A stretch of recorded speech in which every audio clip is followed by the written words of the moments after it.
Restons debout un petit instant.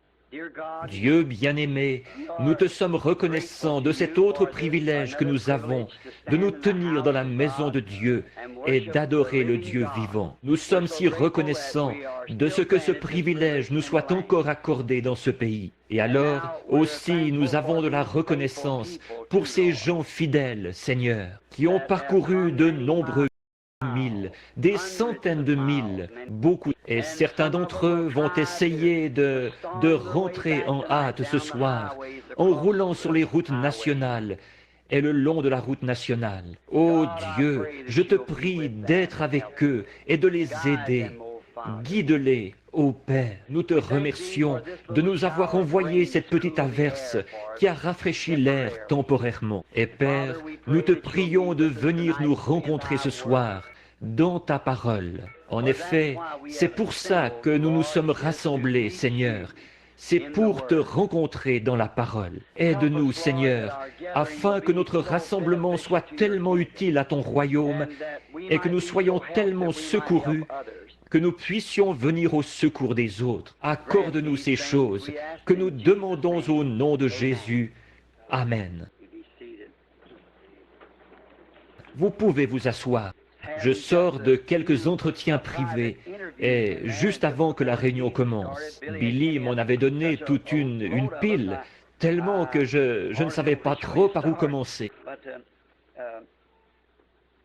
Mais nous prions Dieu de vous bénir pour cet effort que vous avez fait de rester pour la réunion du soir. Maintenant, Dieu voulant, dimanche matin prochain, je ferai une autre réunion. Je viens d'en parler aux pasteurs et cela leur convient. Et maintenant, je voudrais avoir le temps de souligner la présence de tous mes bons amis qui sont ici. Mais je sais que vous attendez. Il fait chaud. Alors, je ne prendrai pas le temps de le faire. Et je vais me contenter de dire ceci. Que Dieu vous bénisse. Vous savez, je ne connais pas de plus grand souhait qu'on pourrait formuler pour moi que de dire que Dieu vous bénisse. Voyez, s'il fait ça, c'est tout ce qu'il me faut. Juste ça. Je trouve que c'est la plus belle parole du système linguistique. Que Dieu vous bénisse. Et bon, et je sais qu'il le fait. Et comme je le disais à ma femme il y a quelques instants, j'essayais de prendre un bain et je n'arrivais pas à me sécher. Je m'essuyais et après j'étais encore mouillé. Je m'essuyais et je n'arrivais même pas à mettre ma chemise. C'est un peu différent à Tucson.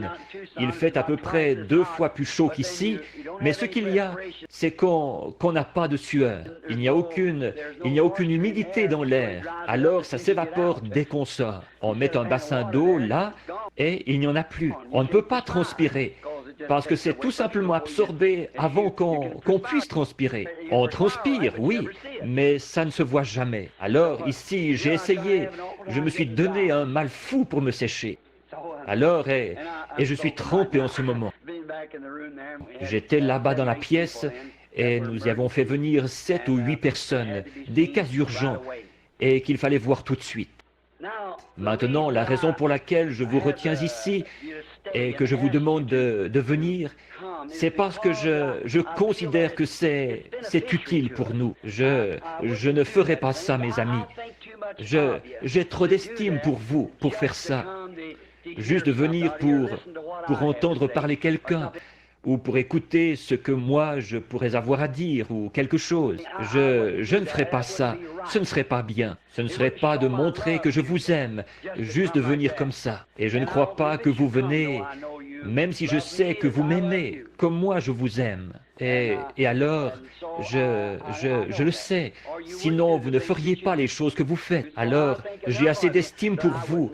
Je ne vous garderai pas assis où il fait chaud et tout, comme ceci, si je ne pensais pas que ce serait quelque chose qui puisse vous aider. Aussi, avant de venir, je fais toujours de mon mieux, devant Dieu, pour choisir un petit quelque chose, un passage de l'Écriture, quelque chose, et je demande sa conduite, la dernière chose avant de sortir. Viens au secours, Seigneur Dieu, d'une manière ou d'une autre. Donne tout ce que tu peux à ces chers gens. Et je m'y attends. Et je crois vraiment que je vais vivre pour toujours avec vous. Je crois que maintenant, c'est le moment le plus court que nous avons, celui où nous sommes ensemble comme ceci. Nous serons ensemble dans l'éternité. Voyez, je le crois. Je crois cela. Et je veux vous aider. Et si je dis quelque chose de mal, le Père Céleste sait que ce n'est pas volontairement que je le fais. C'est que je le fais sans m'en rendre compte. Je le ferai par ignorance. Par conséquent, sachant que vous êtes sous ma responsabilité et à ma charge pour la cause de l'Évangile, je veux toujours vous garder ancré dans les pages de cette Bible. Bien des fois, des gens sont venus me voir et m'ont dit, « Frère Branham, si vous voulez seulement venir ici et dire « Ainsi dit le Seigneur » à mon petit enfant qui est malade, il guérira. Allez là-bas et seulement dire « Il guérira ». C'est tout ce que je veux que vous fassiez. Or ça, c'est noble, c'est beau, combien j'apprécie. Mais vous savez, je ne peux pas faire ça tant qu'il ne me l'a pas dit d'abord. Voyez, je peux prier pour l'enfant, faire tout ce que je peux. Mais voyez-vous, qu'est-ce qui se passerait si j'y allais dans un élan d'enthousiasme et que je disais ça? Voyez-vous, si je disais « Ainsi dit le Seigneur », en réalité, ce serait seulement « Ainsi dit mon enthousiasme ». Voyez? Et à ce moment-là, ça pourrait arriver et ça pourrait ne pas arriver. Mais ensuite, qu'est-ce qui se passerait si cette même personne était sous l'effet de mon enthousiasme et que la chose n'arrive pas? Alors, il se pourrait que cette personne se retrouve dans une circonstance où c'est parfois une question de vie ou de mort. Alors, où serait leur confiance? Ils auraient peur que j'ai encore un élan d'enthousiasme, voyez? Donc, quand je le dis, je veux être tout à fait convaincu que c'est exact. Parler en connaissance de cause. Et puis, quand il me parle, je peux seulement dire ce qu'il m'a montré. Que ce soit bon ou mauvais, je dois le dire. Et parfois, ce n'est pas agréable de dire ces choses aux gens. Mais pourtant, il est autant de mon devoir de dire aux gens les choses mauvaises qui vont leur arriver qu'il est de mon devoir de leur dire les bonnes choses qui vont leur arriver. Après tout, nous voulons la volonté du Seigneur. Parfois, la volonté du Seigneur va à l'encontre de nos désirs. Mais quand même, si nous voulons la volonté du Seigneur, c'est tout aussi précieux de savoir que le malheur nous arrivera si c'est la volonté du Seigneur. Que ce soit le bien ou le malheur, c'est la volonté du Seigneur que nous voulons voir s'accomplir. Et je sais que c'est comme ça que nous voyons la chose. Bon, je sais que les frères ici, d'habitude, ils prêchent un message de 30 minutes, 20 à 30 minutes le dimanche soir. Et je ne sais pas si je peux arriver à faire ça ou pas. Alors je vais simplement faire de mon mieux. Maintenant, je pense qu'il y aura un service de baptême tout de suite après. On m'a dit qu'ils ont baptisé un grand nombre de personnes ce matin. Il se fait des baptêmes continuellement ici, tout le temps. Des prédicateurs, des méthodistes, des baptistes, des presbytériens, des gens de l'Église de Dieu, des luthériens et quoi encore, qui viennent se faire baptiser au nom du Seigneur Jésus-Christ. Et devant Dieu, quand je devrais comparaître au tribunal du jugement, j'aurai à répondre de cela. Et si j'étais aussi convaincu dans ma pensée du bien fondé de tout dans ma vie, autant que je le suis de cela, je serais prêt pour l'enlèvement à l'instant. Car je sais que c'est la vérité de l'Évangile. Voyez, c'est la vérité. Il n'y a pas un seul passage de la Bible où qui que ce soit ait jamais été baptisé autrement qu'au nom de Jésus-Christ. Le mandat de Père, Fils et Saint-Esprit, c'est seulement « Allez, faites de toutes les nations des disciples, les baptisant au nom du Père, Fils, Saint-Esprit. » Non pas de citer ce titre sur eux, mais de les baptiser au nom du Père, Fils, Saint-Esprit, ce qui est le Seigneur Jésus-Christ.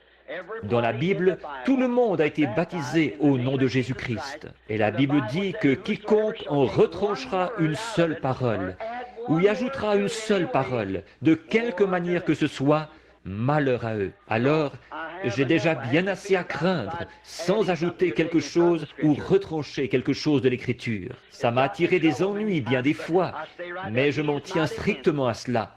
Il est ma haute retraite. C'est ce qui m'a obligé à me séparer de beaucoup d'amis. Ils ont coupé les ponts avec moi à cause de cela. Mais pourvu que je conserve cette amitié, le Seigneur Jésus. Et il est la parole. Peu importe que le sentier soit rugueux, le chemin difficile, il est passé par là aussi. Et s'ils appellent le maître de la maison Belzébul, à combien plus forte raison appelleront-ils ainsi ceux qui sont ses disciples? Maintenant, que le Seigneur soit avec vous tous, qu'il vous bénisse tout au long de cette semaine, et qu'il vous donne ce que je peux demander de mieux à Dieu pour vous. C'est là ma prière. Maintenant, nous allons lire dans la précieuse parole. Et maintenant, souvenez-vous encore, mercredi soir, est-ce qu'il y aura réunion de prière au milieu de la semaine ou quelque chose? Lundi et mardi soir, il y aura réunion de prière dans un foyer. Je suppose que les gens sont au courant. Frère Junior Jackson, est-il dans le bâtiment? Frère Jackson, il est ici, frère Jackson. Bien, il y a un autre frère Jackson ici. Et frère Don Raddle, est-il dans le bâtiment ce soir? Frère Don, juste ici. Et beaucoup d'autres frères. Je vois les frères ici de l'Arkansas et de la Louisiane et de différents endroits, un peu partout dans le pays. Et il y a des frères âgés qui sont ici ce soir aussi. Il y a frère Thomas Kidd, assis ici sur la droite, qui aura 84 ans dans quelques jours. Il y a à peu près 3 ou 4 ans, on l'avait opéré de la prostate et il se mourait du cancer. Le médecin l'avait tout simplement condamné. J'ai failli donner le coup de grâce à ma vieille voiture pour venir jusqu'à lui, là-bas dans l'Ohio. Et le Seigneur Jésus l'a guéri. Il lui a redonné la santé et l'a rétabli. Et le voici, lui et sa petite compagne ce soir. Beaucoup d'entre vous les connaissent. Peut-être que certains ne les connaissent pas, mais voici un homme et une femme qui prêchaient l'Évangile avant que je sois né. Pensez-y, et moi, je suis un vieil homme, voyez? Alors, je les regarde, et de voir qu'ils sont encore actifs, je reprends courage. Tous nous connaissons frère Bill Dow, assis ici au coin. Et oh, combien nous sommes reconnaissants de toutes les grandes bénédictions de Dieu. Puisse-t-elle continuer à être avec nous jusqu'à ce que cette dernière trompette sonne. Et vous savez, nous serons tous ensemble enlevés à la rencontre du Seigneur dans les airs. Pensez-y, des gens disparus. On ne vous voit plus, mais vous vous rassemblez avec le reste du groupe. Les vivants, qui seront restés pour la venue du Seigneur, ne devanceront pas, ou ne feront pas obstacle, c'est ça le mot, à ceux qui se sont endormis, pas qui sont morts. Non, les chrétiens ne meurent pas, ils prennent seulement un peu de repos, voyez-vous, c'est tout. Oh là là, et la trompette de Dieu sonnera, et les morts en Christ ressusciteront premièrement. Ils apparaîtront à un grand nombre de personnes. Et tout à coup, vous êtes simplement là à regarder. Et, eh bien, voilà un frère. Alors vous savez que ça ne va pas tarder. Quelques minutes, et nous serons changés en un instant, en un clin d'œil. Et avec eux, tous ensemble, nous disparaîtrons de la terre, enlevés à la rencontre du Seigneur dans les airs. Et de penser, avec tout ce que nous avons vu dans les Écritures, et les confirmations claires de l'heure où nous vivons, ça pourrait arriver avant la fin de la réunion. Pensez un peu à ça, ce soir même. Alors, sur cette base-là, nous abordons sa parole. Alors que nous prenons dans Hébreux chapitre 13, et nous allons lire du verset 10 au verset 14. D'Hébreux 10 et... Hébreux 13, 10 à 14. Maintenant, comme je l'ai déjà dit, quand nous promettons fidélité à la patrie devant notre drapeau, ce qui est très bien, nous nous levons toujours pendant que nous promettons fidélité à la patrie. Et tous les autres événements importants, nous nous levons par respect où nous faisons un salut et tout pour notre pays. Et quand ils jouent The Star Spangled Banner, nous nous tenons au garde à vous. Aussi nous qui sommes des soldats chrétiens, tenons-nous au garde à vous pendant que nous lirons la parole de Dieu.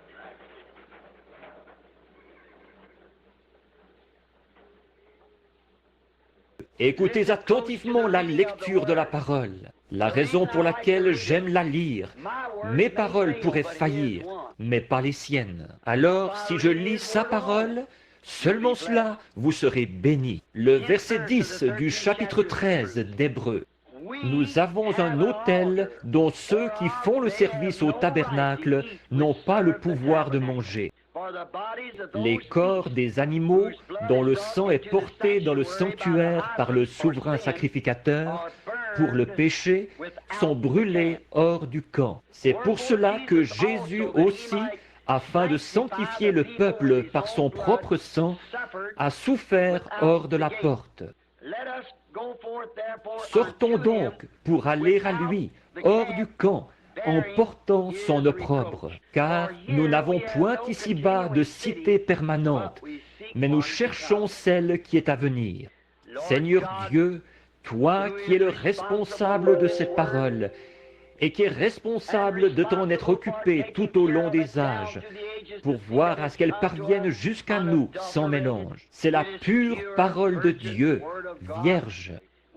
Nous la chérissons tellement dans nos cœurs en ce moment. Romps ce texte, Seigneur, pour nous en donner le contexte ce soir, afin que nous, les enfants de l'homme, nous puissions comprendre ce que Dieu veut de nous, car nous le demandons au nom de Jésus. Amen.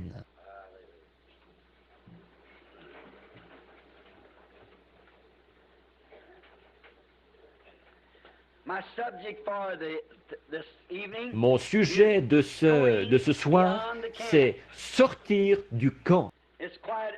C'est quelque chose comme petit sujet, un peu bizarre. Mais vous savez, d'habitude, on trouve Dieu dans des choses bizarres. Le monde s'encroute tellement dans ses habitudes que tout ce qui sort de la tendance habituelle devient quelque chose de bizarre. Comme j'ai prêché ici il y a quelques jours, ici au tabernacle, sur le drôle d'oiseau. Le fermier est un drôle d'oiseau pour l'homme d'affaires est un drôle d'oiseau pour le fermier. Le chrétien est un drôle d'oiseau pour l'incroyant, et ainsi de suite. Il faut bien être le fou de quelqu'un. Alors, tout ce qui sort de l'ordinaire, vous devenez un peu comme un fou par rapport à la tendance habituelle. Et c'est pourquoi le peuple de Dieu et ses prophètes et ses messagers au long de l'âge, qui ont porté son message qui venait de la parole, ils ont passé pour fous aux yeux de ceux de l'extérieur. Noé était un fou aux yeux de ce monde très intellectuel auquel il prêchait. Noé, certainement qu'il était un fou aux yeux de Pharaon. Il avait son pied sur le trône et ensuite il y a renoncé pour une bande de tripoteurs de boue. Voilà ce qu'il pensait. Et Jésus était un fou aux yeux des gens. Et tous les autres qui ont œuvré et vécu pour Dieu, ils ont passé pour fous. Ils ont été obligés de sortir du camp où ils étaient. De plus en plus, j'ai des raisons de croire que les gens ne parviennent pas jusqu'à Christ. Bon, je suis ici pour essayer d'aider par tous les moyens possibles et pour être aussi clair que possible dans ce que je vais vous énoncer. Et je vous demande de bien vouloir être patients avec moi. Comme je regarde et que je prêche d'un bout à l'autre du pays et que j'observe les gens, je suis tout à fait convaincu que les gens ne parviennent pas jusqu'à Christ. Et je crois que c'est l'ennemi qui met des bâtons dans les roues.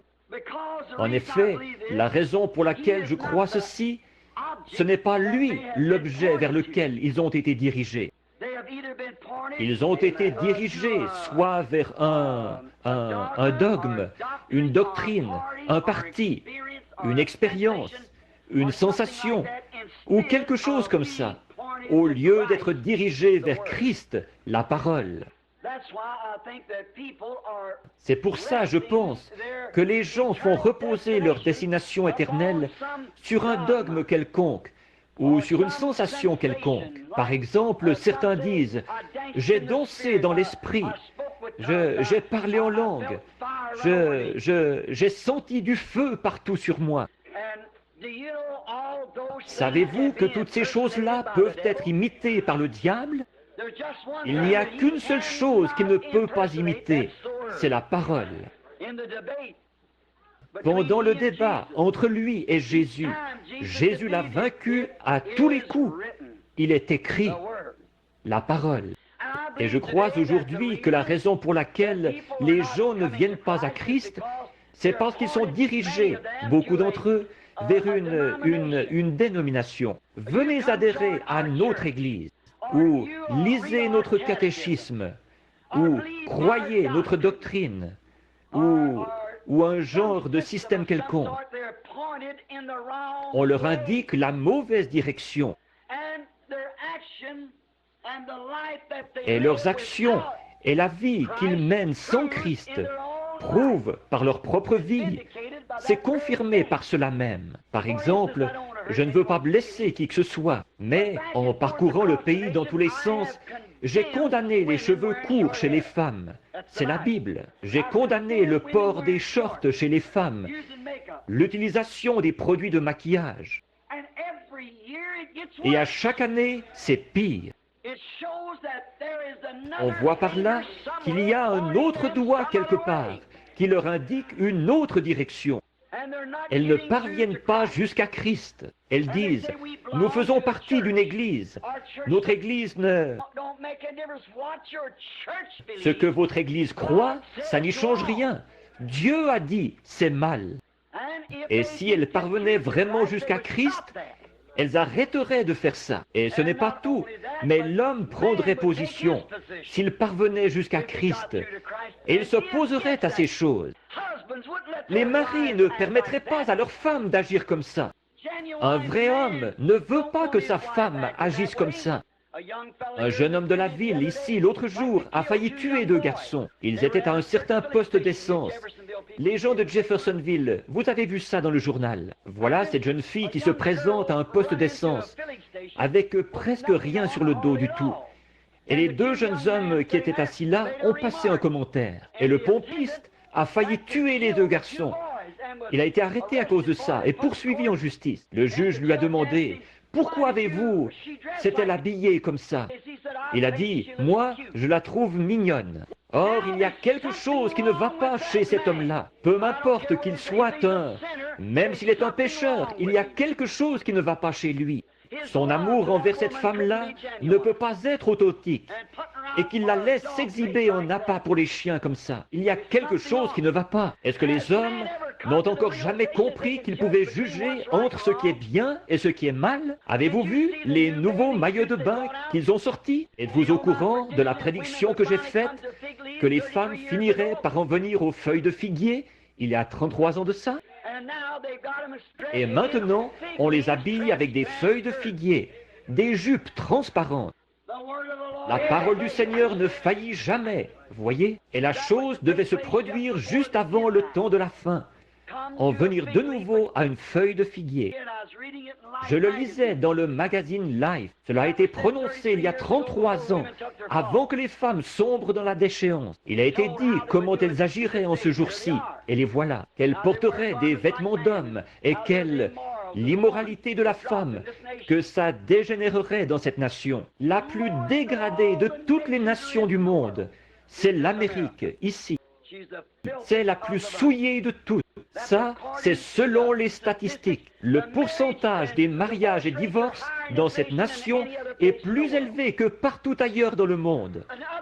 Et les autres nations prennent exemple sur nous. Avant, nous prenions exemple sur la France, la souillure et la saleté de cette nation-là. Maintenant, ils s'inspirent de nous en matière d'habillement. Nous avons dépassé leurs limites à eux. Je sais qu'il y a une raison pour laquelle les gens ne parviennent pas jusqu'à Christ. S'ils le faisaient, ils n'agiraient pas comme ça. Jésus a souffert hors des portes afin de sanctifier son peuple par son propre sang. Sanctification, ça vient d'un mot grec composé qui veut dire nettoyer et mis à part pour le service. Et quand Dieu nettoie son peuple par le sang de Jésus, il les nettoie de la souillure du monde et les met à part pour le service. C'est pour cela que Jésus aussi, afin de sanctifier le peuple par son propre sang, a souffert hors de la porte. Même les gens du plein évangile, ils sont retombés dans les ornières mêmes d'où ils étaient sortis. L'église pentecôtiste, comment était-elle il y a 40 ou 50 ans? Ils maudissaient, condamnaient et tournaient en dérision les églises dont ils étaient sortis. Ces dénominations-là, qu'est-ce qu'ils ont fait? Exactement comme un chien à ce qu'il a vomi et une truie à son bourbier. Ils sont retournés directement à l'endroit d'où ils avaient été tirés.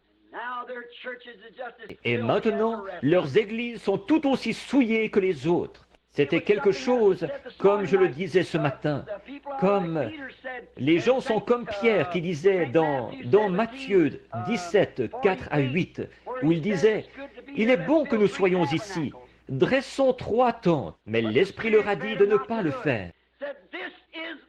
Il a dit, « Celui-ci est mon Fils bien-aimé, écoutez-le. » Et il est la parole. C'est lui que nous devons considérer, la parole, et non notre enthousiasme ou quelque chose d'autre.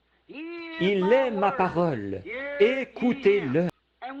Et qu'est-ce qu'ils ont vu après que cette voix leur a eu parlé? Même Moïse et Élie n'étaient pas là. Il n'y avait pas de credo non plus. Il ne restait plus que Jésus seul. Et il est la parole. C'est tout ce qu'ils ont vu. Donc, sortir hors du camp. Nous voyons que sur l'emplacement de leur camp, à l'occasion de cet événement glorieux, là-haut sur la montagne de la Transfiguration, que Pierre a appelé plus tard la Sainte Montagne, c'est là qu'il est venu les rencontrer. Or, je ne crois pas que l'apôtre voulait dire que la montagne était sainte. Il voulait dire qu'il y avait un Dieu saint sur la montagne. Ce n'est pas la Sainte Église. Ce ne sont pas les gens saints. C'est le Saint-Esprit dans les gens. Le Saint-Esprit est saint. Il est votre directeur et votre conducteur. Et nous voyons sur l'emplacement de ce petit camp, là-haut sur la montagne de la Transfiguration, quand ils ont reçu le mandat d'écouter, le seul mandat qu'ils ont reçu, c'était d'écouter la parole. Tout ce qu'ils ont vu, ce n'est pas un credo. Ils n'ont absolument rien vu d'autre que Jésus. Et il est la parole, faite chair. Comme c'est beau, le même camp par rapport à celui qu'il y avait dans le Jardin d'Éden. Quand Dieu a fortifié son Église dans le Jardin d'Éden, son peuple, il y avait un seul mur derrière lequel ils devaient se retrancher. C'était la parole. Ils avaient un seul bouclier, une seule armure, une seule chose, parce que Dieu savait ce qui allait vaincre le diable, et c'est la parole. Jésus a fait la même chose. C'est la parole, il est écrit. Et Satan a essayé de l'enrober, non pas de la citer, de la lui enrober. Et Jésus a dit, il est aussi écrit. Or, nous devons nous en tenir à cette parole. Et dans ce petit camp qu'ils avaient là, Pierre, Jacques et Jean, et Jésus, Moïse et Élie. Et dans leur camp, ils ont vu l'armée céleste, l'ombre ou la colonne de lumière suspendue dans cette nuée qui a transfiguré le Seigneur Jésus. Et au moment où ils étaient prêts à former une dénomination, une pour la loi et une pour les prophètes, et ainsi de suite, la voix dit « Celui-ci est mon Fils bien-aimé, écoutez-le ». Donc, le mandat qu'ils ont reçu, c'était exactement le même qu'en Éden. Tenez-vous-en à la parole. C'est ça, le camp de Dieu pour son peuple.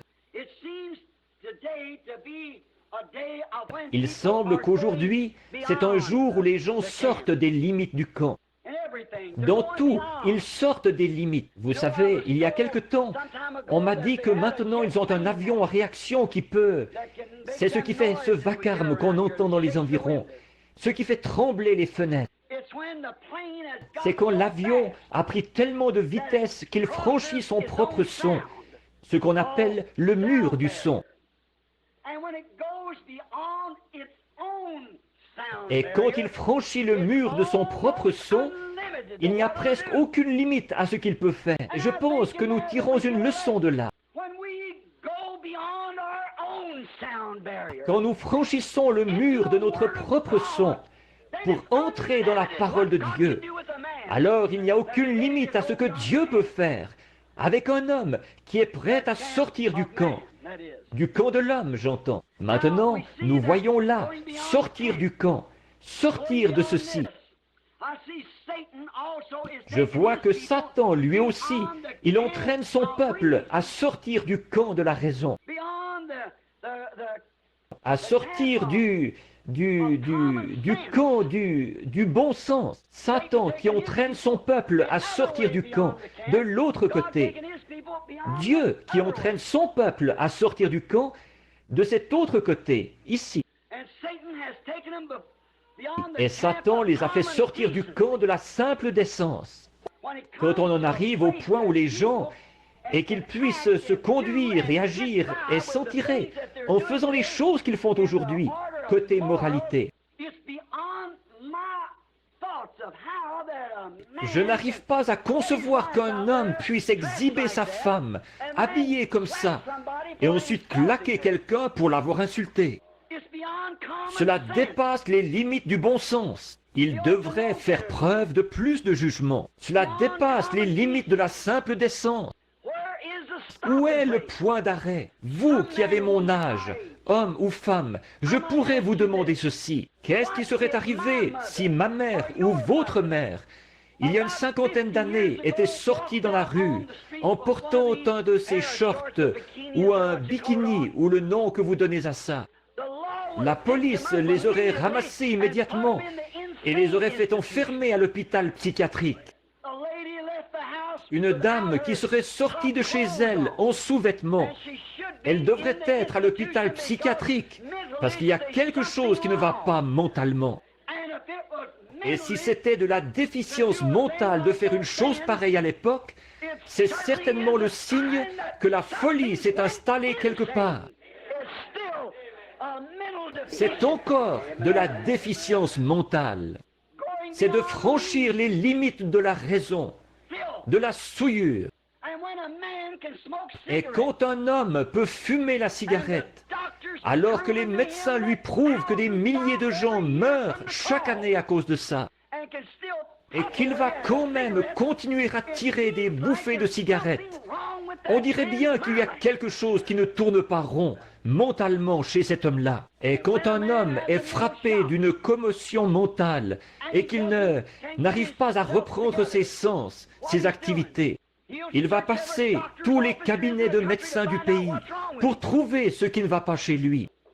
Mais par contre, il restera au bar ou dans sa voiture et il boira jusqu'à ce qu'il soit complètement fou. Il dépensera son argent pour s'enfoncer là-dedans. Et s'il se retrouvait dans cet état-là, sans l'intoxication de l'alcool, alors il dépenserait tous les sous qu'il peut trouver dans le cabinet du médecin à essayer de trouver ce qui ne va pas chez lui. Ça ne tient pas debout. Si un faucon volait au-dessus de la ville et que je prenais ma carabine, que j'allais dans ma cour de derrière et que je tirais sur ce faucon, 10 minutes plus tard, je serais en prison. On me ferait arrêter pour conduite déréglée, d'avoir manié une arme à feu en ville, d'avoir mis en danger la vie des gens avec une carabine, en tirant en l'air sur ce faucon. Je pourrais tuer quelqu'un, c'est ce qu'il dirait. Il faut le faire enfermer. Et ensuite, ils vont vendre assez d'alcool à un homme pour qu'il s'enivre et ils vont l'installer dans une voiture où il pourrait tuer une famille tout entière. Et quand il se fait prendre, il écope d'une amende de $5. Un meurtre avec préméditation. Qu'est-ce qu'il a, ce monde? Il y a quelque chose qui cloche quelque part. Alors, sortir du camp, des limites de la décence, des limites de la raison. Si vous remarquez, nos politiciens d'aujourd'hui ne disent pas un mot sur le sujet de la lecture de la Bible à l'école. Ils ont peur. Ils ne savent pas dans quelle direction le vent souffle. Ils ne savent pas s'ils y perdraient au vote ou pas. Nous avons besoin d'un autre Abraham Lincoln. Nous avons besoin d'un autre John Quincy Adams. Nous avons besoin de quelqu'un qui va prendre position sans se préoccuper de la direction du vent, et exprimer franchement ses convictions. Aujourd'hui, un prédicateur dénominationnel, vous aurez beau lui montrer dans la parole la vérité, il ne sait pas quoi faire. Il a peur de perdre son gagne-pain. Nous avons besoin d'hommes et de femmes aujourd'hui qui soient forts dans l'Évangile. Quelqu'un qui va se tenir là et qui exprimera ses convictions, qui indiquera ce qui est bien et ce qui est mal. Si c'est la parole de Dieu qui a raison ou si c'est la dénomination qui a raison. Jésus a dit que toute parole d'homme soit un mensonge et que la mienne soit la vérité. Les cieux et la terre passeront, mais mes paroles ne passeront jamais. Alors, vous voyez, ils sortent du camp de la parole de Dieu pour trouver leur réponse. Quand il les a persuadés de sortir du camp de la parole de Dieu, ce qu'il avait fait à Ève dans le jardin d'Éden, Satan a fait la même chose aujourd'hui. Bien, c'est ce que nous voyons. Les gens se laissent persuader de sortir hors du camp pour aller dans leur dogme et leur credo, dans leur camp de dogme et de credo. Eux aussi, ils ont un camp. Et c'est comme ça qu'ils se retrouvent dans son camp à lui. Son camp, c'est celui de l'instruction, de la théologie, des œuvres, du doctorat, de l'éducation, de la personnalité, tout ce qui s'oppose au camp de la parole de Dieu. Dieu a un camp pour son peuple. Les dénominations ont leur propre camp. Il y a 3000 ans, un homme pouvait rencontrer Dieu presque n'importe où.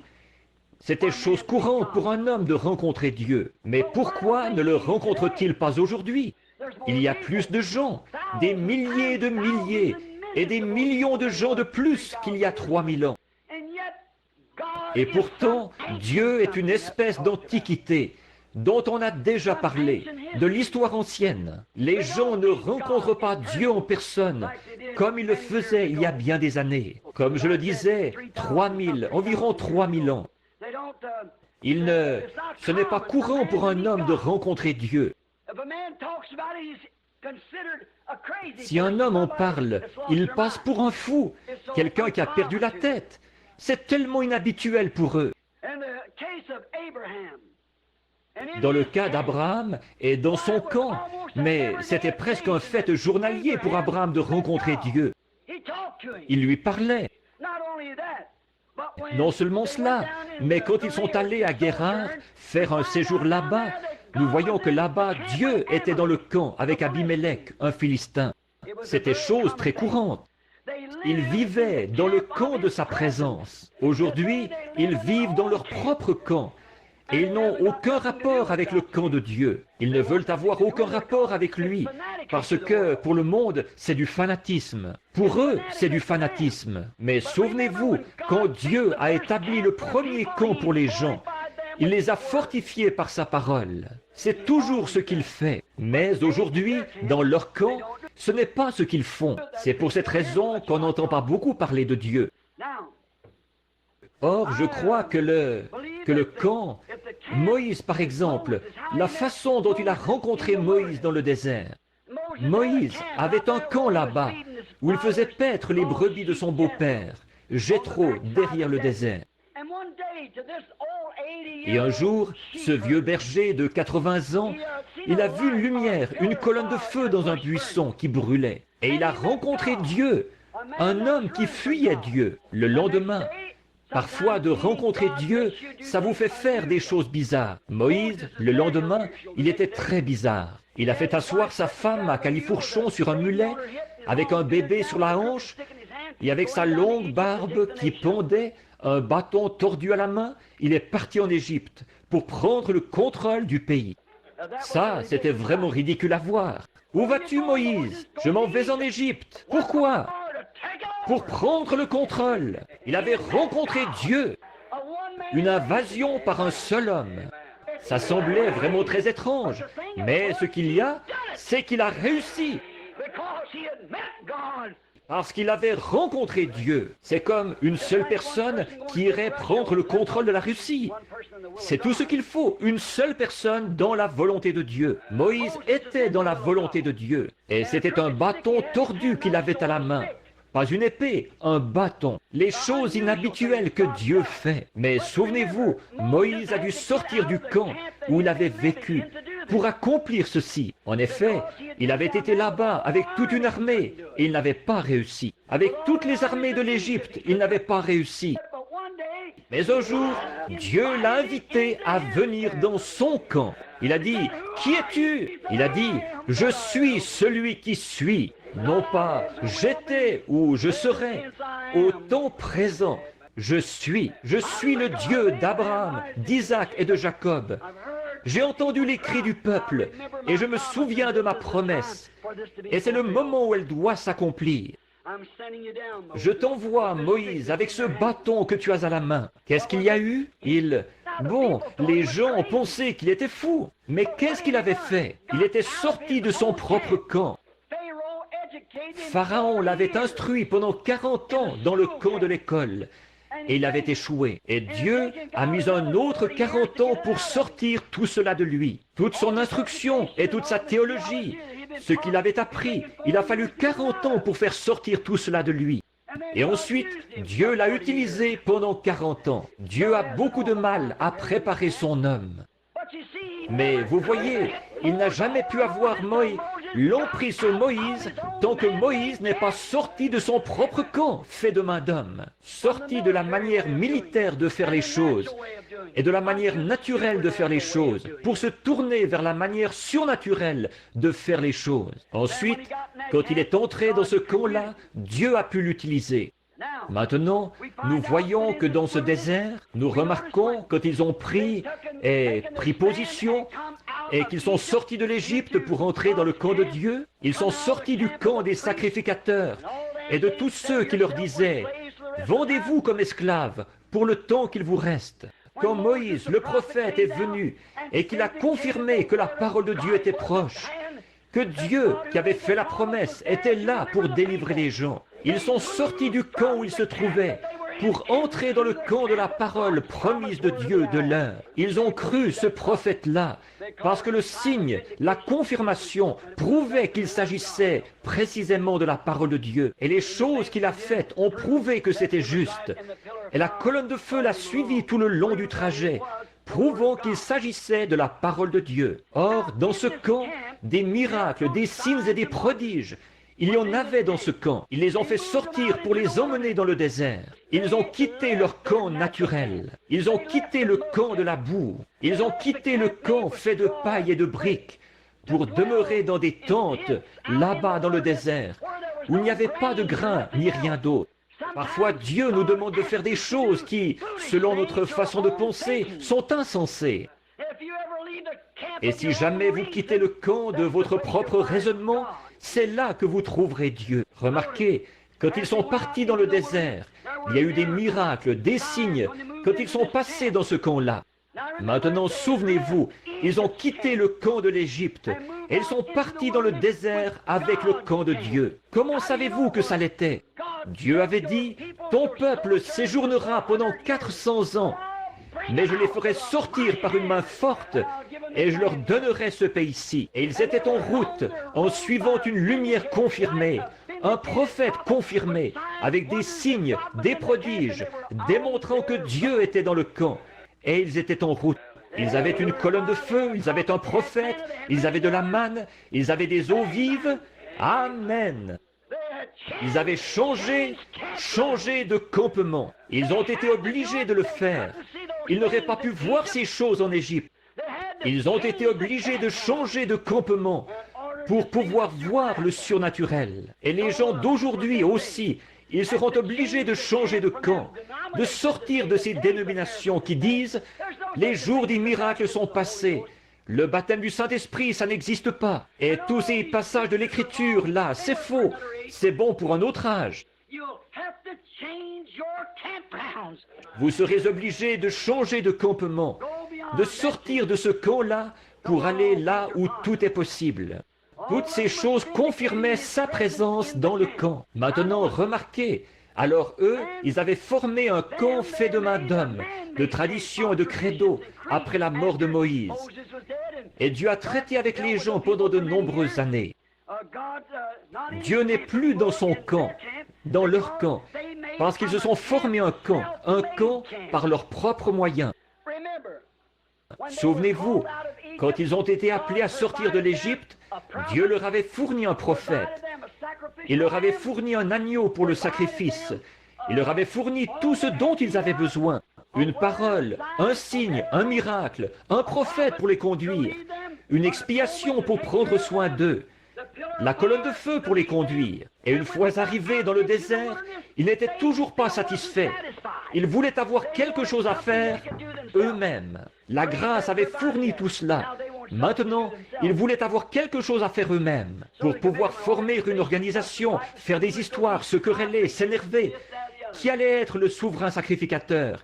Et qui serait ceci, cela ou autre chose? Un jour, Dieu a dit, « Moïse, sépare-toi du milieu de ces gens. » Et il les a simplement engloutis lors de la révolte de Corée. Maintenant, remarquez, tous ces signes et prodiges confirmaient sa présence. Ensuite, il s'est formé, l'homme s'est formé lui-même un camp de credo et de tradition, pas le camp de Dieu, de sa parole, un camp à eux. Il a été obligé de se retirer, car il est la parole. Il ne peut pas rester où les gens reçoivent un enseignement qui n'est pas dans cette parole. Dieu ne peut pas rester dans le camp. Il ne peut pas, il ne l'a jamais fait. Il doit rester précisément là où se trouve sa parole. Ensuite, quand il a été obligé de quitter ce camp-là, de tout ce groupe de gens qu'il avait fait sortir de l'Égypte, il est demeuré uniquement avec ses prophètes, à qui sa parole est venue. La parole est venue aux prophètes pour confirmer l'heure. Il demeurait avec les prophètes et il révélait aux prophètes. Comme il prononçait la malédiction sur les gens et prononçait la malédiction sur la chose. Et Dieu leur enseignait ses commandements et comment il fallait vivre. Et les gens s'y opposaient toujours. Et ils persécutaient le prophète. Et ils finissaient par le lapider ou le scier en morceaux pour s'en débarrasser. Jésus a dit, « Lequel des prophètes vos pères n'ont-ils pas assassiné? Lequel d'entre eux, le juste qui leur avait été envoyé? » Et il a dit, « Vous ferez les œuvres de votre Père. » Il ne parlait pas à des communistes, il parlait à des sacrificateurs, des gens des dénominations, des pharisiens et des sadducéens. Je suppose que sa voix n'aurait pas beaucoup changé ce soir. Ce serait seulement un peu pire, peut-être pour eux. Donc, nous voyons qu'ensuite, il est demeuré avec son prophète. Il est alors devenu un étranger pour eux, car il demeure uniquement dans sa parole pour la confirmer. La Bible dit qu'il veille sur sa parole pour la confirmer. Il essaye de trouver quelqu'un. S'il trouve seulement un homme tiède comme Samson, Samson a abandonné sa force à Dieu, mais il a donné son cœur à Delilah. C'est comme ça, très souvent aujourd'hui, que nous faisons. Seulement donner quelque chose à Dieu, mais pas tout. Mais Dieu, il veut tout notre être. C'est comme une police d'assurance. Quand vous souscrivez à une police d'assurance, autant avoir une garantie totale. Et c'est ce que cette assurance bénie fait pour nous. C'est une police avec une garantie totale. Elle couvre tout ce dont nous avons besoin ici dans cette vie. Et notre résurrection et la vie éternelle. Elle inclut tout. Remarquez, Dieu est resté hors de leur camp ensuite pendant 400 ans. Pourquoi? Il n'avait plus de prophète. Du prophète Malachie jusqu'au prophète Jean, 400 ans. Israël n'a pas fait tourner la roue d'un seul tour. Dieu était en dehors du camp. Il l'avait mis dehors par leur credo et leur égoïsme et leur différend avec la parole. 400 ans sans la parole. D'un prophète à l'autre, il a cheminé jusqu'au dernier prophète qui était Malachie. Et ensuite, il n'y a plus eu de prophète pendant 400 ans. Ensuite, Dieu a fait son apparition de nouveau. Un jour, il a marché parmi eux de nouveau, mais leur tradition avait pris sa place au milieu d'eux. au point qu'il était un étranger pour eux. Les traditions des pères, il y avait le lavage des pas et la façon de se peigner les cheveux et de porter tel bouton sur leur tunique et leurs, bien sûr, vêtements sacerdotaux, et l'un est un pharisien convaincu et l'autre est un sadducéen. Et tout cela avait remplacé la parole parmi ces hommes-là, si bien que, quand Dieu les a visités, il leur était étranger. Permettez-moi de dire ceci avec amour et avec respect, mais pour bien me faire comprendre, c'est pareil aujourd'hui. Ça n'a pas changé du tout. Quand il vient au milieu des gens, par sa puissance et sa manifestation, pour prouver que sa parole est la même hier, aujourd'hui et pour toujours, puisqu'il est la parole. Les gens disent, un diseur de bonne aventure, un Belzébul, un Jésus seul, ou quelque chose comme ça. On vous assimile à quelque chose, mais il faut qu'il en soit ainsi. Voyez-vous, nous n'avons pas eu de prophète depuis maintenant presque 2000 ans. Ceux des nations n'en ont pas eu, vous savez. C'est une promesse pour la fin. Or ça, nous le savons par l'Écriture. Nous le savons aussi par l'histoire, que c'est ce qui nous est promis. Donc, au bout de 400 ans, un jour Dieu a marché au milieu d'eux. Selon l'Écriture, il devait être fait chair et habiter parmi eux. On appellera son nom Conseiller, Prince de la paix, Dieu puissant, Père éternel. Et quand il est venu au milieu des gens, ils ont dit, nous ne voulons pas que cet homme règne sur nous. Quelle carte d'association porte-t-il? Quelle dénomination l'a envoyé? Il n'avait aucune collaboration. Toutes les églises où il allait, on le mettait à la porte. Il n'avait rien à voir avec lui, parce qu'il n'était pas l'un d'entre eux. Et ce qui est arrivé à cette époque arrive de même maintenant. La Bible dit que l'église de Laodicée le mettrait dehors. Et il frappait, cherchant à entrer. Il y a quelque chose qui ne va pas quelque part. Maintenant, pourquoi? Ils avaient formé leur propre camp. S'ils avaient connu la parole, ils auraient su qui il était. Jésus a dit, si vous sondez les Écritures, parce que vous pensez avoir en elles la vie éternelle, ce sont elles qui vous déclarent qui je suis. C'est ce que dit l'Écriture. Alors, elles rendent témoignage de moi. Et si je ne fais pas les œuvres qu'il avait été promis que je ferais, si je ne fais pas les œuvres que mon Père, la parole, au commencement était la parole, et la parole était avec Dieu, et la parole était Dieu, et la parole a été faite chair, et elle a habité parmi nous. Or, si je suis cette personne-là, sondez les Écritures, et voyez ce que je suis censé faire. Et si je ne remplis pas les conditions requises, si mes œuvres, les œuvres dont la parole rend témoignage, par lesquelles le Père rend témoignage de moi, si elles ne confirment pas qui je suis, alors je suis dans l'erreur. C'est exact. Si vous ne pouvez pas me croire, croyez la parole, il a dit. Les œuvres que la parole produit. Voyez-vous, il était un étranger parmi eux. Ils ne l'ont pas reconnu. Nous n'aurons rien à voir avec ce personnage. Il n'est qu'un curieux personnage qui est né là-bas, quelque part dans une étable. Il croyait que sa mère avait eu ce bébé avant qu'il naisse, ou avant qu'il avait eu ce bébé, qu'il était un enfant illégitime plutôt. Et puis, qu'avant que le bébé naisse, elle était allée se marier avec Joseph. Il avait fait ça rien que pour lui éviter d'être noirci, sa réputation. Et il est devenu une espèce de curieux personnage, parce qu'il était un enfant illégitime. Et c'est pour ça qu'il était comme ça. Et quand il est arrivé, qu'est-ce qu'il a fait? Il a démoli leur credo, renversé leur table, les a chassés du lieu à coups de fouet. Et il a dit, il est écrit. Amen. Avec ça, ils auraient dû savoir qui il était. Il est écrit. Eh bien, ils ne voulaient avoir aucun rapport avec un personnage comme celui-là. Mais tout au fond de leur cœur, ils savaient qui il était, car Nicodème l'a déclaré ouvertement. Rabbi, nous les pharisiens, nous savons que tu es un docteur venu de Dieu, car personne ne peut faire les choses que tu fais si Dieu n'est avec lui. Alors, pourquoi ne le confessait-il pas? C'est parce que leur camp avait établi sa frontière, ce qui lui fermait l'accès au camp. ce qui empêchait quiconque de sortir pour aller vers lui. Ils avaient leur propre camp. Il est venu de nuit, quand la porte, en fait, était fermée. Mais il a vu que c'était possible pour lui de le rencontrer quand même. Oui, c'est pareil maintenant. Il est devenu un inconnu, un étranger. Ils n'y comprennent rien. Pourquoi y aurait-il ceci et pourquoi y aurait-il cela?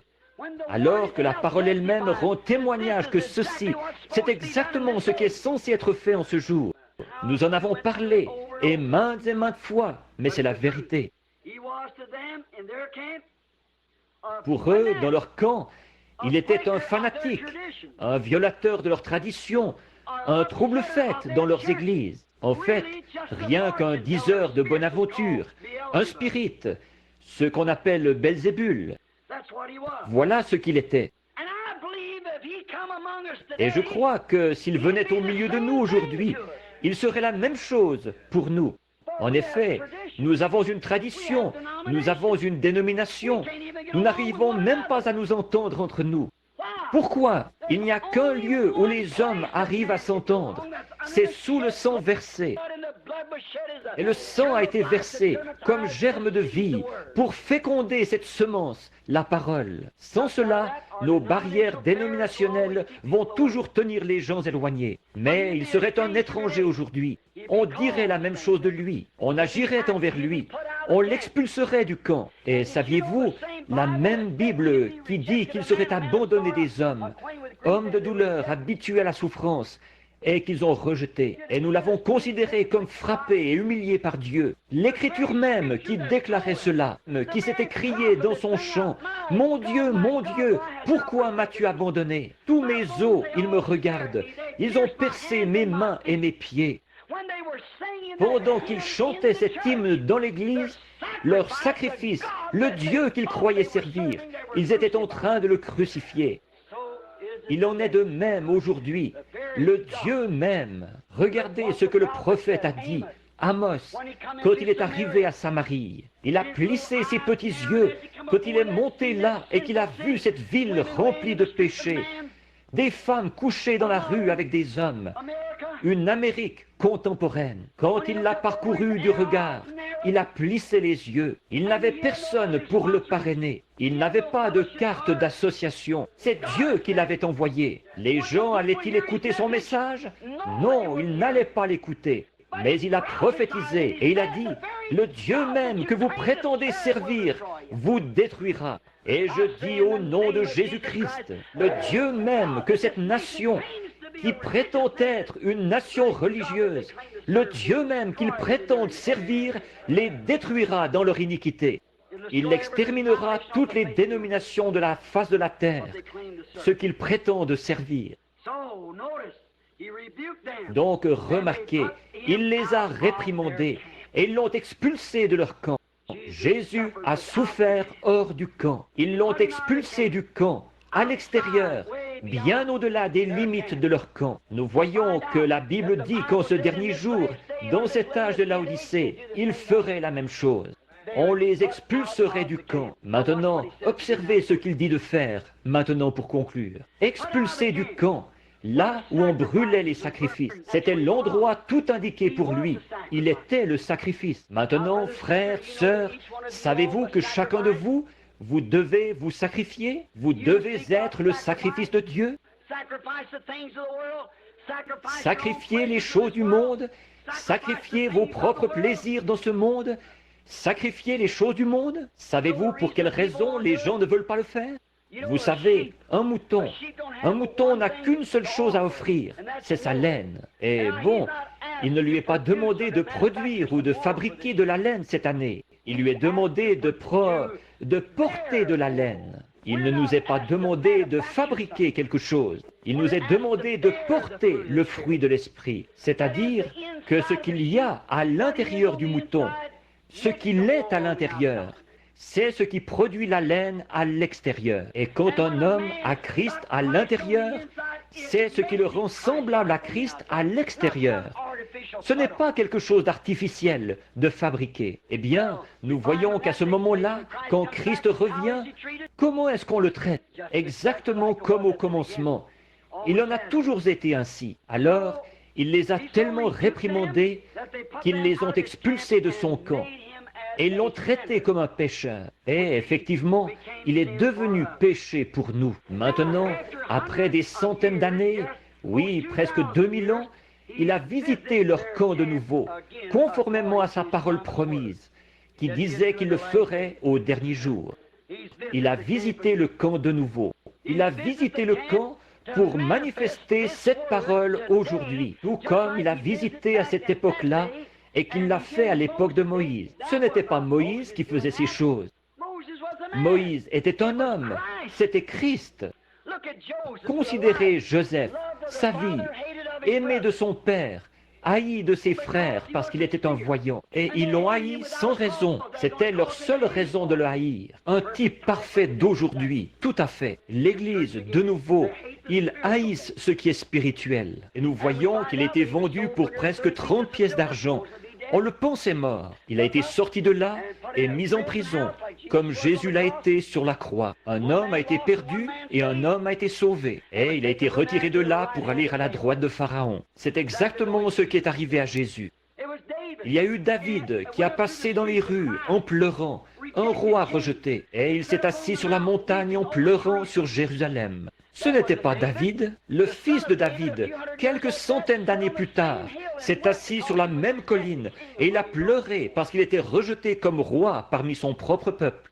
C'est Christ toujours. Et aujourd'hui, alors qu'il est prophétisé que Christ doit venir dans le camp, savez-vous ce qui s'est passé? Il arrivera exactement ce qui est arrivé à l'époque. Il faut que ce soit comme ça pour accomplir ce que la parole ici promet qu'il fera. Maintenant, souvenez-vous, Christ était là dans l'âge de Noé. C'était Christ, Jésus-Christ le même hier, aujourd'hui et pour toujours. La parole de l'heure, rejetée, remarquée, et sa prophétie d'Apocalypse 3, trouvant, quand il est venu en ce dernier jour, comme il avait prophétisé qu'il allait venir en ce dernier jour. Et dans quel état a-t-il trouvé l'église de Laodicée? Riche, n'a besoin de rien, et assise en reine, et ne connaît pas de chagrin. Et on l'a expulsé de l'église. On n'avait pas besoin de lui. Il est sorti hors du camp de nouveau. Mais ce qu'il y a, c'est qu'elle ne savait pas qu'elle était nue, aveugle et misérable. Elle ne le savait pas. De nouveau, s'il revenait de nouveau, exactement tel qu'à l'époque, il réprimanderait toutes les femmes qui portent des shorts. Il réprimanderait toutes les femmes aux cheveux coupés, tous les visages fardés, tous les hommes qui s'abaisseraient au point de permettre à leurs femmes de faire ces choses. Il le ferait encore. Il démolirait aussi toutes les dénominations qui existent et détruirait tous les credos qu'on aurait. Croyez-vous qu'il le ferait? Certainement qu'il le ferait. C'est exact. Qu'est-ce qu'il ferait de lui? Il l'expulserait du camp. C'est sûr qu'il ne collaborerait pas avec lui. Non, monsieur. Maintenant, nous le retrouvons en ce jour-ci, comme la Bible a dit qu'il le serait, expulsé du camp. En effet, il demeure toujours le même, la parole, le même hier, aujourd'hui et pour toujours. Ils ne veulent pas de lui. Ils l'ont rejeté de nouveau avec leurs conseils. Aujourd'hui, ils préféreraient, comme il l'avait fait à l'époque, quand il est passé en jugement. Aujourd'hui, alors que la parole passe en jugement, qu'est-ce qui s'est passé? Ils ont rejeté de nouveau, comme il l'avait fait à l'époque, et ils ont accepté un Barabbas, un meurtrier, plutôt que Christ. Le conseil ferait la même chose.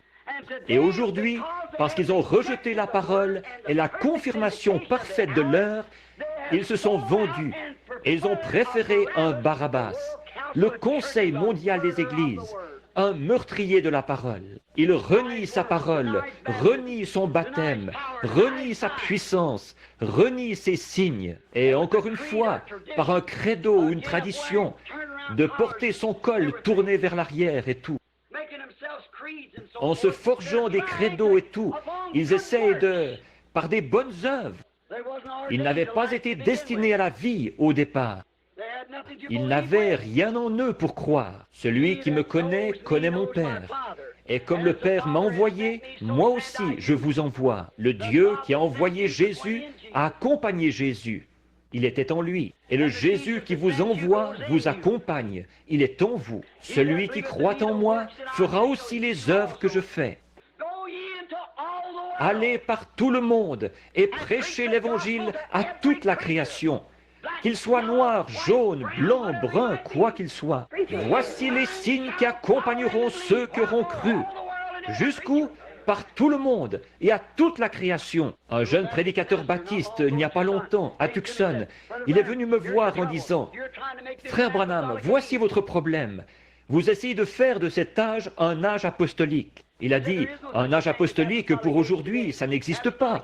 L'âge apostolique est terminé. » J'ai dit, « Il est terminé ? Je ne le savais pas. » Il a continué, « Eh bien, il l'est. » J'ai dit, « Vous en êtes sûr ?» Il a dit, « Bien sûr que j'en suis sûr. » Il a dit, « Très bien, j'ai dit. Qu'est-ce qui vous fait croire qu'il est terminé ?» Il a dit, « C'était pour les apôtres. » J'ai dit, « Le jour de la Pentecôte, Pierre a dit, « Croyez-vous sa parole ?» Oui, monsieur. Il a dit, « Repentez-vous, chacun de vous, et soyez baptisés au nom de Jésus-Christ. » Car cette promesse est pour vous, pour vos enfants, pour les enfants de vos enfants, et pour ceux qui sont au loin, en aussi grand nombre que le Seigneur notre Dieu les appellera.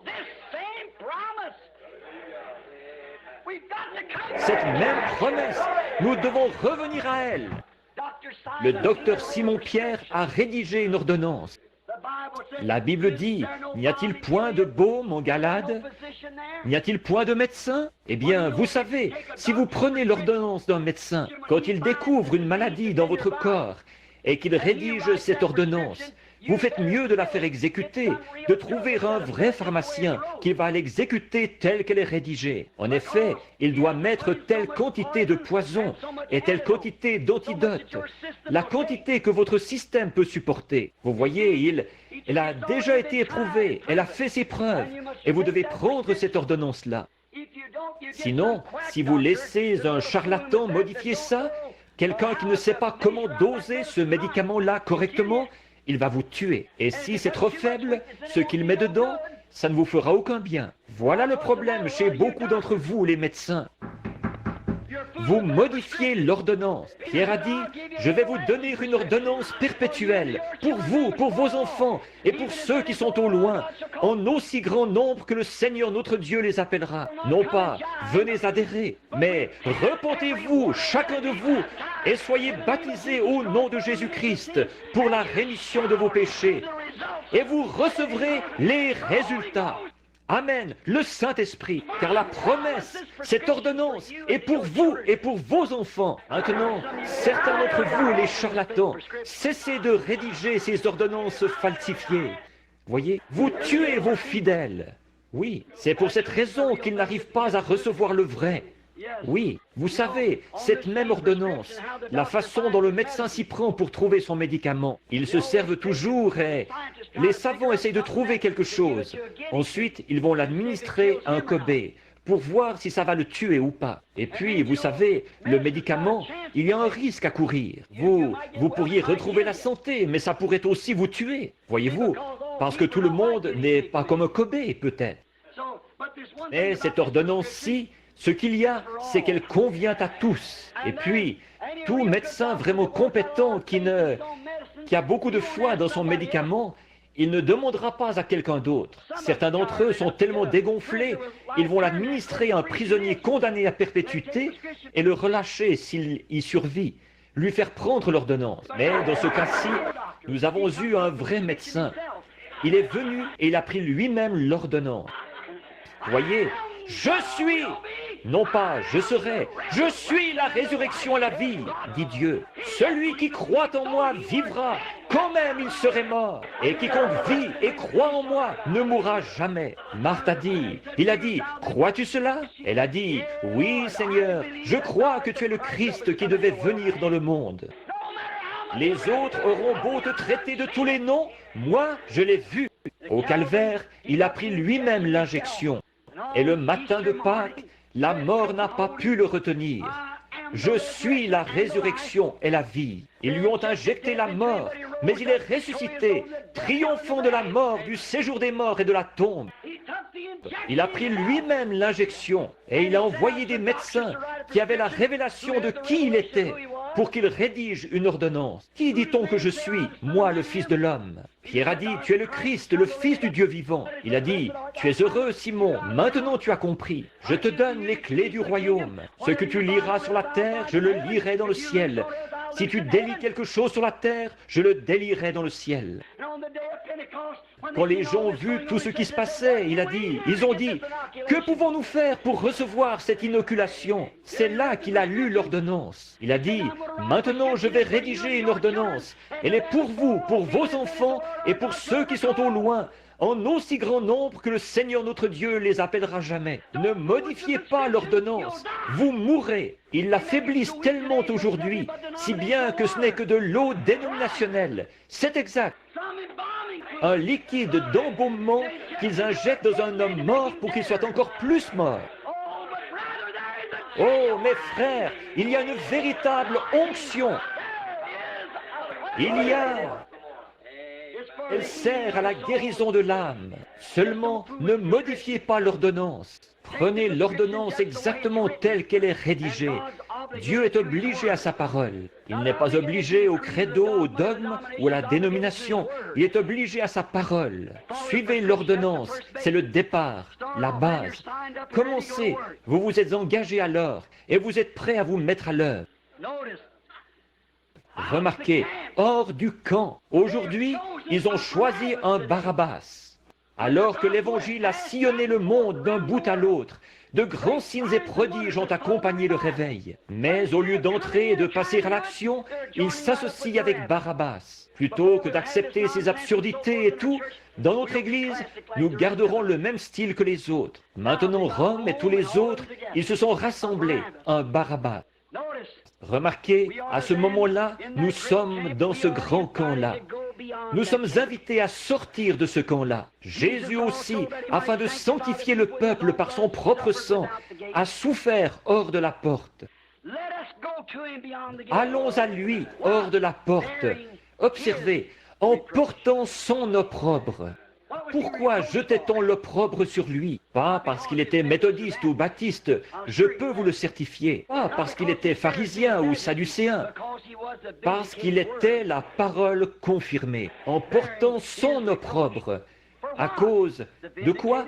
De la parole confirmée. C'est exact, c'est ce qu'il a fait. Il a dit, si je ne fais pas les œuvres de mon Père, ne me croyez pas.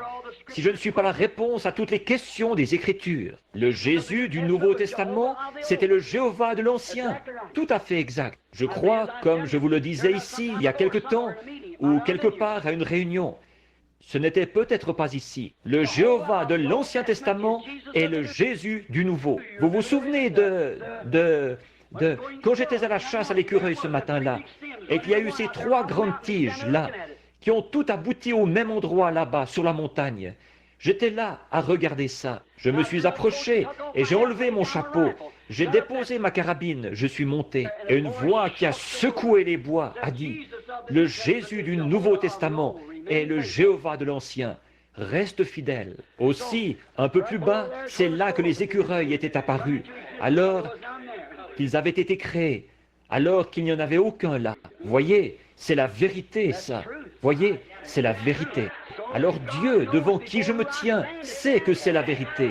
C'est exact, c'est la vérité. Au Kentucky même, il y a des gens assis ici même ce soir qui étaient présents quand c'est arrivé de nouveau. La même chose, oui, nous savons que c'est la vérité. Le Jésus de l'Ancien Testament, comme quand les Chinois ont commencé à s'installer ici.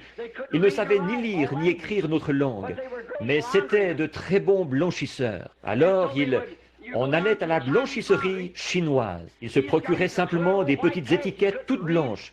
Ils ne pouvaient pas lire quoi que ce soit. Et ils savaient que s'il écrivait quelque chose, vous ne pourriez pas le lire. Alors, quand vous vous présentiez là, ils prenaient simplement ce petit bout de papier blanc, quelque chose un peu comme ceci, disons ici, et le déchiraient d'une certaine manière, comme ça. Bon, il vous remettait un bout de papier et il gardait l'autre bout de papier. Ensuite, quand vous retourniez chercher votre linge, il disait « Montrez-moi votre bout de papier ». Il les prenait, s'ils correspondaient, ça y était.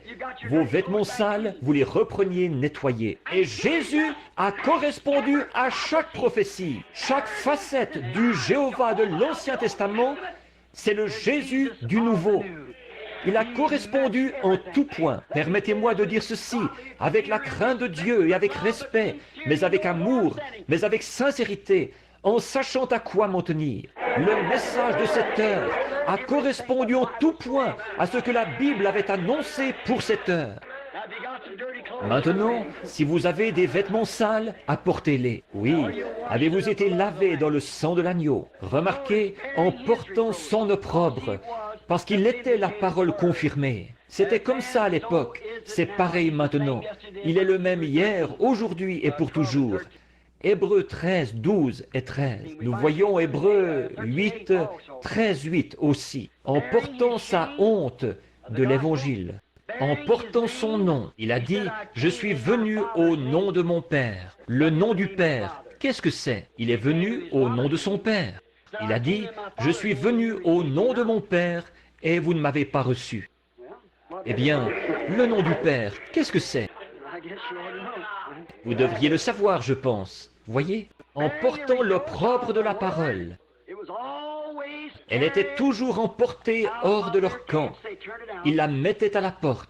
On rira et on se moquera de vous. Et aujourd'hui, alors que, quand j'ai commencé à parcourir le pays, je ne parle pas de moi, je vous en prie, n'allez pas penser que c'est quelque chose de personnel. Mais mon temps est écoulé et j'ai une dizaine de pages ici. Vous pouvez voir ce qu'il reste ici, voyez? Voyez? Bon, de mes notes. Mais écoutez, au début, en commençant, avez-vous remarqué Jésus au début, quand il a commencé? Oh, le jeune rabbin. Oh, il était un homme formidable.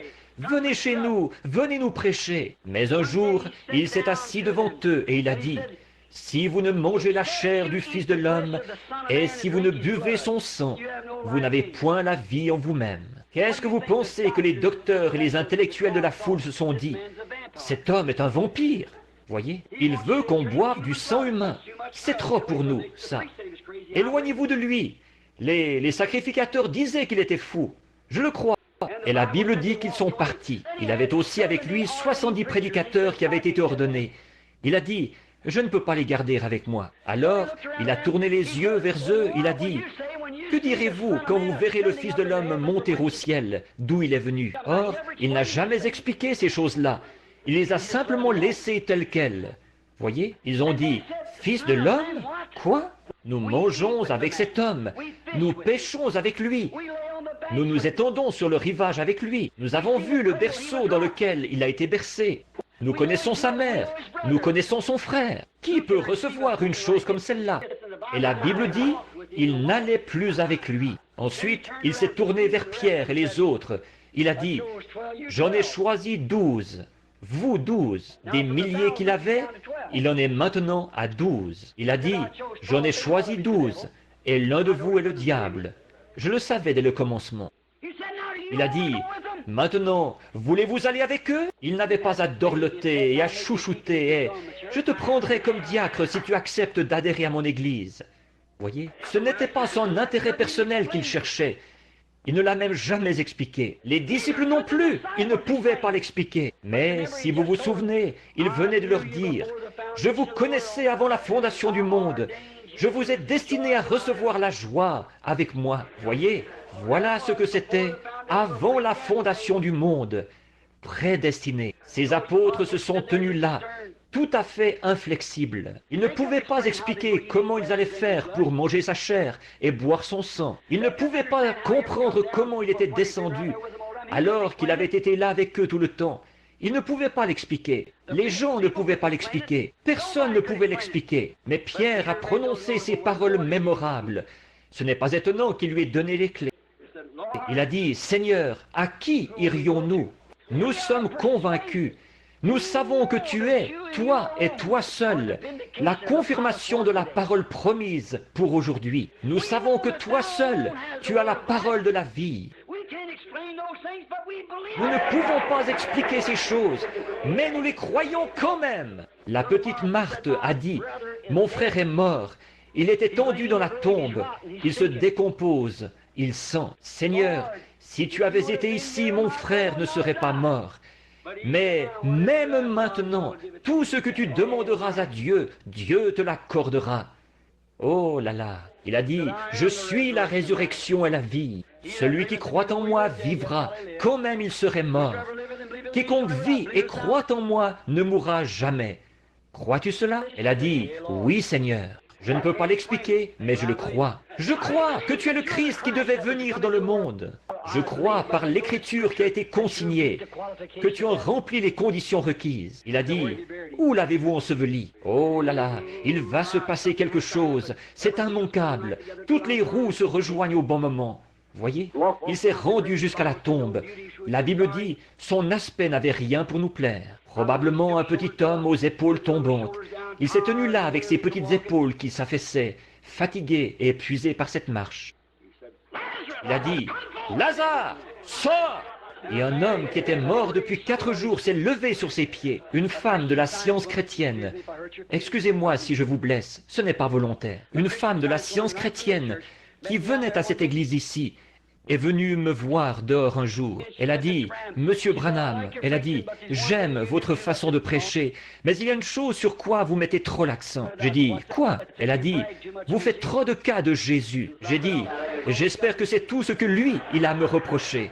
Voyez? Voyez, voyez, elle a dit, vous le rendez divin. Voyez-vous, eux, ils ne croient pas qu'il était divin. Ils croient qu'il n'était qu'un homme comme les autres, un bon enseignant, un philosophe. Elle a dit, vous le rendez divin. Et il n'était pas divin. J'ai dit, oh oui, il l'était. Elle a dit, si je vous prouve par votre propre Bible qu'il n'est pas divin, le croirez-vous? J'ai dit, ma Bible dit, je crois la parole, c'est ce qu'il est. Elle a dit, dans Jean chapitre 11, quand Jésus est allé à la tombe de Lazare, la Bible dit qu'il a pleuré. J'ai dit, quel rapport? Elle a dit, eh bien, ça montre qu'il n'était pas divin. J'ai dit, c'est que vous ne voyez pas qui était cet homme. Il était à la fois Dieu et homme. En tant qu'homme, il a pleuré, quand il a pleuré à cause de leur chagrin. Mais quand il s'est redressé et qu'il a dit, Lazare, sors! Et qu'un homme qui était mort depuis 4 jours s'est levé sur ses pieds, c'était plus qu'un homme. Oui, monsieur, oh oui. Comme je l'exprime souvent, quand il est descendu de la montagne ce soir-là, il avait faim, il était un homme. Le lendemain matin, il avait faim, il était un homme. Mais quand il a pris 2 petits pains et 5 poissons, et qu'il a nourri 5000 personnes, qu'on a rempli 7 paniers, c'était plus qu'un homme. Oui, monsieur. Il était un homme sur la croix quand il s'est écrié « Mon Dieu, m'as-tu abandonné ?» Quand il s'est écrié « Donnez-moi à boire » et qu'ils lui ont donné du vinaigre avec du fiel. Il était un homme, il pleurait. Mais le matin de Pâques, quand il a rompu tous les sceaux de la mort, du séjour des morts et de la tombe, et qu'il est ressuscité, il était plus qu'un homme. Il était un homme ce soir-là, quand il était couché à l'arrière du petit bateau, qu'il était là avec ses disciples, et que 10 000 démons de la mer avaient juré de le noyer. Oui, là, dans une espèce de petit bateau, comme un bouchon de liège, là, comme ça. Il était tellement fatigué que ça ne l'a même pas réveillé. Il était un homme quand il dormait. Et quand il a posé le pied sur le bastingage du bateau, qu'il a levé les yeux et qu'il a dit « Silence, tais-toi » et que les vents et les vagues lui ont obéi, c'était plus qu'un homme. C'était Dieu. Ce n'est pas étonnant que le poète ait dit « Par sa vie, il m'a aimé. Par sa mort, il m'a sauvé. Par son ensevelissement, il a emporté mes péchés au loin. Par sa résurrection, il a justifié gratuitement pour toujours. Un jour, il reviendra. Ô jour glorieux. Oui, monsieur, sortez du camp. Peu m'importe le prix à payer. Je porterai cette croix consacrée jusqu'à ce que la mort me libère. Alors j'irai dans l'enlèvement pour porter une couronne. Pour conclure, je dirai ceci. Il y a quelque temps, je lisais une histoire au sujet d'un juge. C'était un homme juste, un brave homme. Il était aimé. Et il y avait un groupe de gens dans la ville qui croyaient qu'ils pourraient se permettre n'importe quoi. Alors, ils étaient dans l'abondance. Alors, ils ont ouvert une maison malfamée, tenu un débit de boissons, des boissons et tout ce qu'il y a dans le genre. C'était illégal. Ils se sont fait prendre par la loi, la police judiciaire. Et ils ont été traduits en justice. Et quand tous les gens de la ville, de la petite ville, se sont rassemblés là-bas, ils savaient que cet homme avait fait beaucoup de choses dans la région. Cet homme qui avait tenu cet établissement malfamé. Et le jury a reconnu cet homme coupable, parce qu'il avait été pris sur le fait. Et donc, le juge l'a reconnu coupable et l'a condamné à tant d'années de prison, sans mise en liberté sous caution, sans droit d'appel ni rien. Il y a envoyé. parce que c'est ce qui était écrit dans le droit. À l'extérieur du palais de justice, les gens se sont précipités vers lui en disant, « Sais-tu quoi? Toutes les personnes de cette ville vont te haïr. » Ils ont dit, « Ils te haïssent d'avoir pris cette décision-là au sujet de cet homme. » C'étaient tous des joueurs eux-mêmes. Ils ont dit, « Nous allons tous te haïr. Nous ne t'élirons plus jamais. Jamais plus un seul d'entre nous ne votera pour toi. » Il le huait alors qu'il descendait dans la rue. Il s'est arrêté un petit instant. Il a dit, « Laissez-moi dire un mot. » Il a dit, « J'ai fait exactement ce que mon devoir me commandait. » Cet homme était coupable, qui qu'il soit. Il fallait que je prononce une sentence contre lui, selon la loi que j'ai juré de faire observer. Il a dit, « Tu es haï dans cette ville. »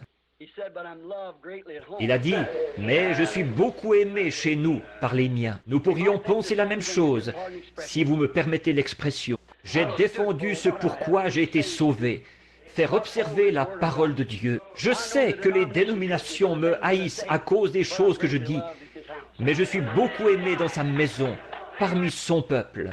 Prions. Seigneur Jésus, il se peut que nous soyons haïs du monde, mais nous sommes aimés du Père. Aide-nous, Dieu bien-aimé. Aide ces gens, afin que chacun d'eux, Seigneur, que tes bénédictions reposent sur eux. Que nous sortions du camp maintenant, que nous sortions de notre propre façon de penser, que nous agissions en fonction de la pensée de Dieu. La Bible dit ceci, que la pensée qui était en Christ soit en vous. Alors, pensons ces pensées à lui, et non selon notre propre façon de penser, parce que la plupart du temps nous sommes dans l'erreur. Alors, pour être sûr que ce soit sa pensée qui repose en nous, et sa pensée, c'était de faire la volonté du Père, et la volonté du Père, c'est sa parole promise. Sortons du camp ce soir, Seigneur, et allons trouver Jésus. Nous ne le trouverons jamais en adhérant à l'Église. Nous ne le trouverons jamais en serrant la main à un certain prédicateur ou en signant un credo ou une promesse que nous faisons d'aller à l'école du dimanche tant de jours dans l'année et tout. Nous le trouverons uniquement dans la parole, parce qu'il est la parole. Et comme nous voyons la promesse de ce jour-ci, qu'il serait hors du camp, expulsé de nouveau. Maintenant, sortons du camp, prêts à porter son opprobre. Haï de ce monde, mais aimé de celui qui nous a invités à venir dans le camp. Accorde-le, Seigneur. S'il y en a ici qui ne le connaissent pas et qui ne sont jamais sortis du camp de la filiation à une certaine église, pourtant vous faites profession d'être chrétien, mais quand vous dites « ces choses, je crois qu'elles sont pour une autre époque », cela montre que ce ne peut pas être le Saint-Esprit. Comment un homme qui est rempli du Saint-Esprit pourrait-il jamais se faire baptiser en utilisant le nom de Père, Fils, Saint-Esprit? Alors que Paul, le grand apôtre, a dit « Si un ange descend du ciel », vous l'avez peut-être fait à un moment donné, par ignorance. Ces gens-là l'avaient fait par ignorance, dans Acte 19. Mais il a dit « Un ange qui prêche quoi que ce soit d'autre, qu'il soit anathème ». Comment pouvez-vous accepter un credo ou un isme, telle ou telle chose, alors que la Bible dit « La promesse est pour vous ». Cette même chose-là, le vrai baptême du Saint-Esprit. Comment le Saint-Esprit, qui a écrit la parole, peut-il être en vous à renier la parole? Comment peut-il renier, alors que le Saint-Esprit lui-même a dit, si qui que ce soit ajoute une seule parole à ceci, ou en retranche quoi que ce soit, je retrancherai sa part du livre de vie. Alors, comment le Saint-Esprit peut-il retrancher quoi que ce soit à la parole, ou ajouter quoi que ce soit à la parole? Mon ami, soit ici ou dans le monde invisible où ira cette bande, invisible pour nous en ce moment, que ceci pénètre profondément dans votre cœur, après le message d'enseignement de ce matin, en voyant où nous en sommes. Si vous n'avez encore jamais accepté cette ordonnance dont j'ai parlé tout à l'heure, ne voulez-vous pas la recevoir? Nous sommes ici pour faire tout ce que nous pouvons pour vous, afin de vous aider. Je suis seulement un témoin. Je fais seulement de la propagande. Comme nous avons à Louisville en ce moment le congrès démocrate du Kentucky. Ils sont en train de bâtir la plateforme électorale de leur candidat. Moi aussi, je baptise une plateforme pour mon Seigneur. Ne voulez-vous pas le recevoir ce soir, qu'il soit à vous, avec nos têtes inclinées et nos cœurs aussi en ce moment. Voulez-vous simplement lever vos mains et dire à Dieu, « Pas à moi, je ne suis qu'un homme. » Levez vos mains vers Dieu et dire, « Ô Dieu, sois miséricordieux envers moi. Je veux réellement toutes ces choses dont on m'a parlé. Je veux sortir du camp. On dira ce qu'on voudra, ça m'est égal. Que Dieu vous bénisse. Oh, regardez les mains, regardez les mains. Je veux sortir hors du camp. Peu importe le prix qu'il me faudra payer, je prendrai ma croix et je la porterai chaque jour. Je sortirai du camp, peu importe ce que les gens diront de moi. Je veux le suivre hors du camp. Je suis prêt à y aller. Père Céleste, tu as vu ces mains.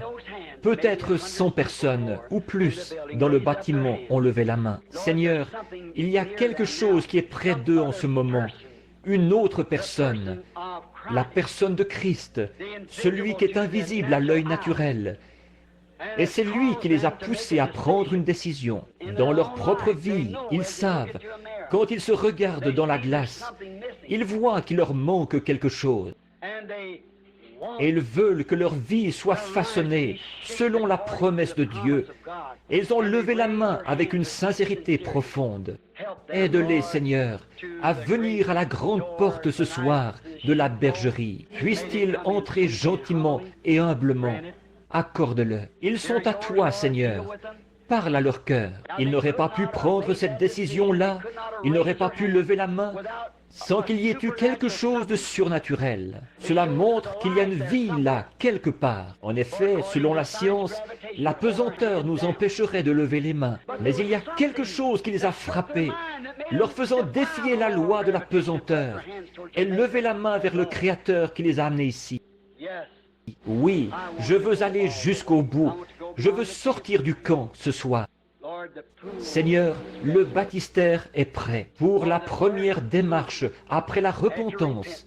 Ensuite, c'est d'être baptisé avec une promesse de recevoir le Saint-Esprit. En ces derniers jours, un appel à revenir à la foi originelle, l'ordonnance originelle. Nous voyons trop de gens qui sont éloignés de Christ, qui se meurent pour avoir pris ces autres ordonnances, faites de main d'homme. Elles peuvent faire très bien l'affaire dans leur dénomination, mais Seigneur, je veux ton ordonnance à toi. C'est toi notre médecin. Il y a un médecin, il y a un baume en Galade. Il y a un médecin qui est ici ce soir pour guérir toutes les âmes qui sont malades à cause du péché, pour guérir tous les êtres physiques, grand médecin de tous les âges, grand créateur des cieux et de la terre.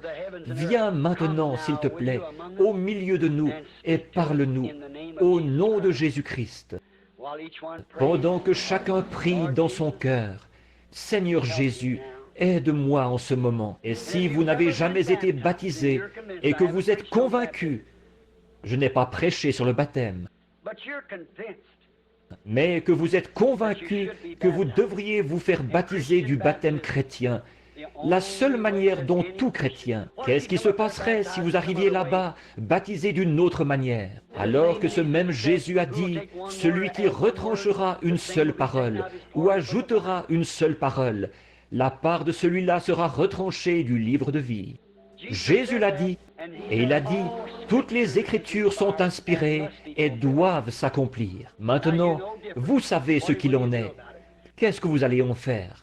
Si vous avez seulement eu une sensation ou quelque chose, je crois aux sensations. Si vous avez seulement dansé dans l'esprit, parlé en langue, ça aussi j'y crois. Mais si vous n'êtes pas allé plus loin et que l'esprit que vous avez en vous vous dit de ne pas suivre la parole, alors que vous savez qu'elle est juste, il y a quelque chose qui ne va pas avec cet esprit-là. Ce n'est pas le Saint-Esprit, c'est impossible. Voyez-vous, il identifierait sa propre parole.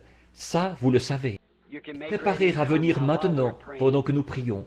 Jésus de Nazareth, approche-toi maintenant et parle à chaque cœur. Je te les confie. Puisse-t-il être?